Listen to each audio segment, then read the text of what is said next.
I just thought I'd show everybody what it's like. It's middle of July. It's we're near London and near Windsor, and it's getting everybody very frustrated because it rains every day.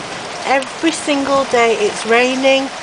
We've had no sunshine for about 3 weeks, and it's forecast for another 2 months of heavy rain. And we can't enjoy our garden.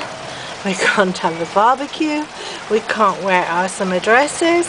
The only thing we can use frequently with a guarantee is our umbrella.